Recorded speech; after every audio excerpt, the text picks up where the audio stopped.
श्रीहरी जगत पिता दूर करीतो व्यथा, ऐका सत्यनारायणाची कथा. ही ऐका सत्यनारायणाची कथा, ही ऐका सत्यनारायणाची कथा. उल्कामुख राजा होता महाथोर, तयाची पत्नी होती सुंदर.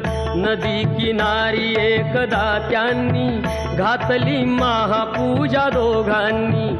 आली एक नौका त्याच मार्गानी, नाव भरलेली पूर्ण द्रव्यानी. होती व्यापारी साधू बाण्याची, रीत पाहण्यास आला पूजनाची.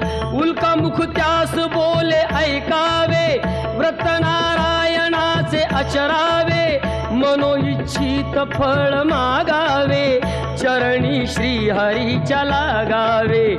घरा